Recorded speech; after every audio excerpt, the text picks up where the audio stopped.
Falando de Libertadores e da eliminação do Corinthians diante do Boca, a gente vai fazer contabilidade de lances, jogadas, erros de arbitragem, mas era um jogo num nível em que se imaginava. Corinthians e Boca não era qualquer partida, né? Milton, Nori, Belete, boa noite.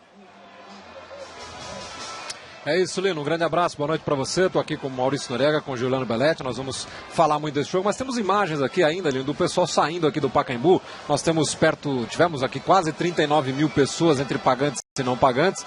O Corinthians lotou aqui o estádio do Pacaembu e é evidente que essa torcida, que aliás proporcionou um belíssimo espetáculo aqui quando o jogo acabou, cantando o hino, cantando o nome do time, enfim, afinal de contas o Corinthians vem de uma batida aí que não dá para o torcedor reclamar, né?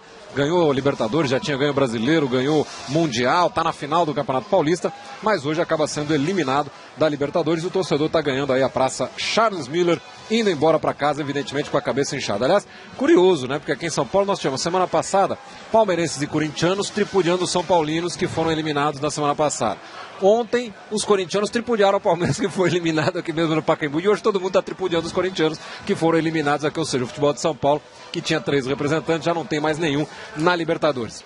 Num jogo, né, Noriega e Belete, que teve 2 momentos diferentes, né, um primeiro tempo que o Corinthians claramente estava nervoso, estava apressado, jogou mal, e no segundo tempo o time parece que se reencontrou, mas aí o prejuízo já era muito grande. A questão do gol marcado pelo Riquelme trouxe um prejuízo psicológico muito grande. Além do prejuízo técnico da partida, da questão de fazer 3 gols em praticamente um terço da partida que já tinha acabado. Agora, me chamou a atenção pelo fato de o Corinthians não ter conseguido impor o seu ritmo, o seu estilo em cima de um Boca, que é um adversário hoje tecnicamente até mais frágil, bem mais frágil do que o Santos, por exemplo, e o Corinthians conseguiu fazer isso com o Santos. Claro que é outra competição, outra realidade, mas eu acho que o torcedor tem que pensar nisso, tem que agradecer aos jogadores, ao clube pelo que fez, uma temporada fantástica na temporada passada, mas eu tenho muito claro isso, Milton e Belete, o Corinthians de 2013 na Libertadores ficou devendo em relação ao de 2012, não dá nem para comparar. E aí, Belete, onde é que o time vacilou aí? A fome pela conquista, mais ou menos, né? Acho que o Corinthians tecnicamente melhorou seu elenco,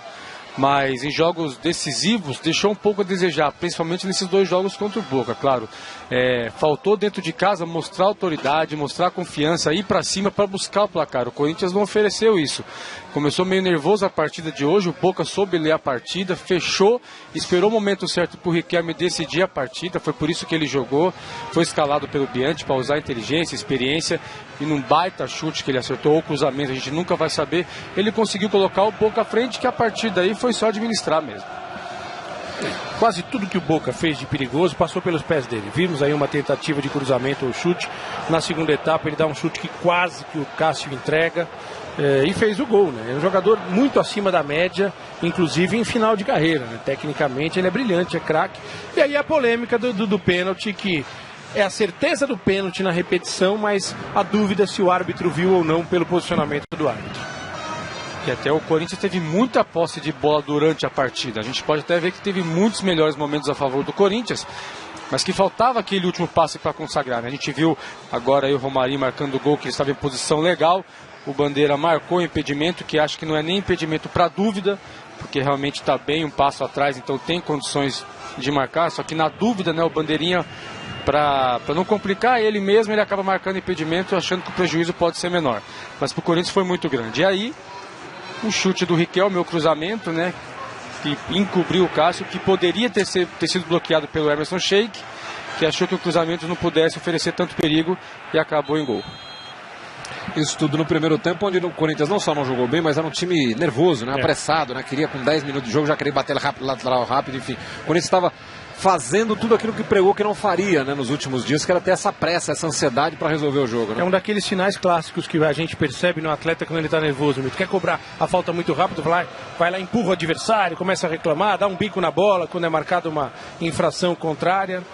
E eu acho que isso atrapalhou o time do Corinthians, que é um time muito organizado taticamente e muito consciente da sua capacidade. E aí nós já estamos vendo o segundo tempo, né, com o Pato e com o Edenilson no time, nos lugares do Alessandro e do Romarinho, e o Corinthians ali deu uma blitz de 10 minutos que dava a impressão que viraria o jogo antes da metade, né? Melhorou o time, né? Parece que entrou com um novo ânimo. O Paulinho muito bem marcado na partida, não conseguiu armar muito as jogadas, conseguiu aí na hora desse cruzamento do Emerson Sheik se livrar da marcação, conseguiu marcar o gol que poderia dar um novo ânimo para o Corinthians, mas o Boca, com a sua experiência, soube baixar o ritmo da partida.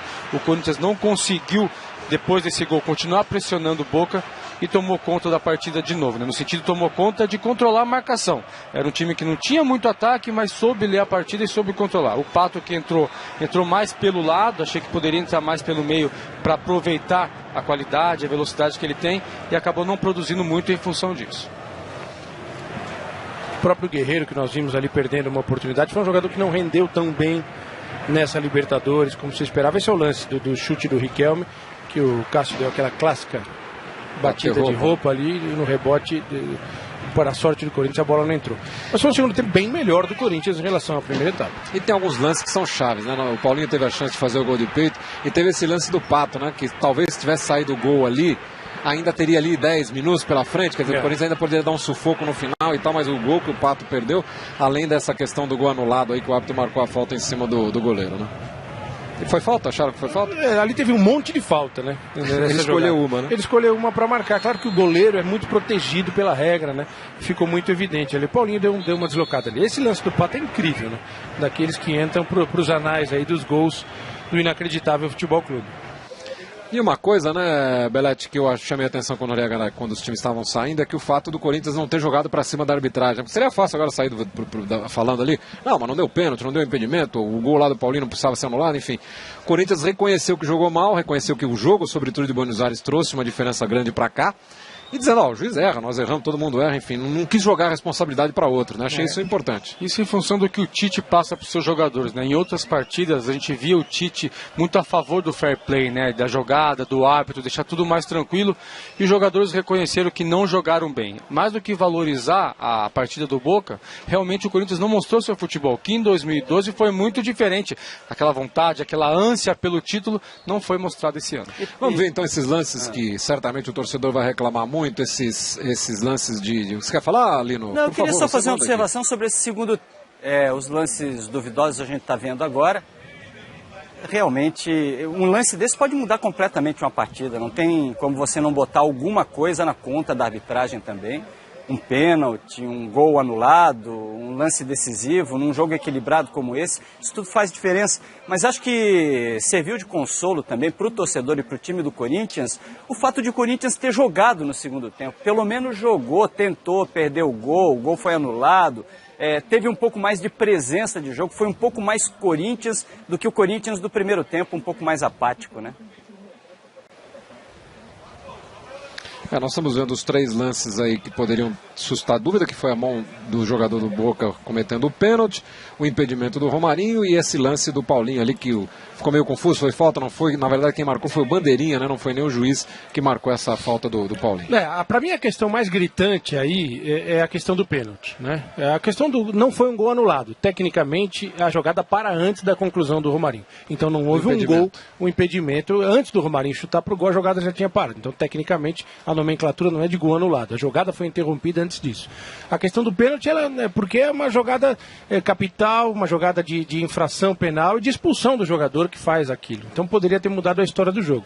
O impedimento, tem vários casos. Aí nós vimos na partida de ontem, na eliminação do Palmeiras, um gol mal anulado também, né? Aí sim, a jogada é interrompida depois do cabeceio.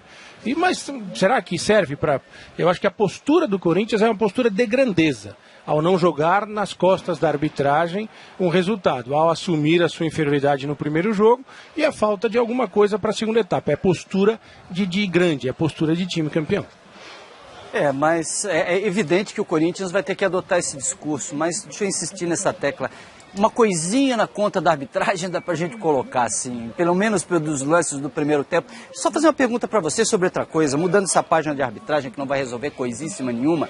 Vocês acham que encerra algum tipo de ciclo no Corinthians? De alguma forma o Corinthians vira alguma página? Claro que tem a final do Campeonato Paulista agora, claro que o Corinthians ainda tem uma sequência de trabalho de Campeonato Brasileiro, retomada de Copa do Brasil depois, mas vejam bem, encerrou Libertadores, tem meio de ano, tem janela europeia, tem possibilidade de renovação agora de ciclo, alguns ciclos se interrompem e não vai ter Libertadores depois no segundo semestre. O Corinthians vira alguma página? Precisa parar para repensar elenco? Repensar alguma coisa agora? O elenco está melhor, na minha opinião, com as contratações que foram feitas. Eu acho, como ex-jogador falando, o principal problema de uma equipe é a acomodação. Então, às vezes, a conquista de muitos títulos atrapalha, é até difícil para o treinador controlar isso, atrapalha um pouco a motivação, a vontade de conquistar novas coisas. O Tite tem que trabalhar muito e já trabalha, mas não tem sido o suficiente. Então, com uma derrota como essa, quem sabe, pode dar um novo ânimo para se buscar, porque você sente na pele como é perder uma partida importante. Nenhum jogador gosta de perder. Para não voltar a acontecer isso, vamos mudar o chip, acordar para o mundo, porque o jogo não é fácil, o campeonato não é fácil, nenhum jogo é fácil, e pode ter certeza que a final do Paulista contra o Santos, a gente vai ver outro Corinthians. Eu acho que o Corinthians precisa, como qualquer equipe, de uma reciclagem, não agora, tem que esperar o Campeonato Paulista, e precisa se reforçar. O banco que o Corinthians tem não é um banco fantástico, né? O Corinthians carece de opções de velocidade para o ataque, por exemplo, embora tenha o Pato que reclamou aqui ao final do jogo, educadamente. Acha que ele deveria jogar mais, que ele voltou ao Brasil para jogar e poderia ter jogado mais. O Corinthians precisa, eu acho que, reforçar suas laterais. O Corinthians não tem laterais contundentes, são bons laterais taticamente, mas que ofensivamente, em jogos complicados, com marcação forte de meio campo e de ataque, eles deixam a desejar. E falta ao Corinthians, pela organização tática que tem, pela força que tem como equipe, eu acho que um jogador diferente no meio campo, na organização das jogadas, o pensador. O Corinthians foi atrás do Douglas para isso, mas o Douglas, nessa segunda etapa dele no Corinthians, ele não conseguiu exercer essa função de grande armador. E há uma expectativa, né, Lino, você sabe melhor que a gente, de que o Corinthians perca alguns jogadores nessa janela de meio de ano.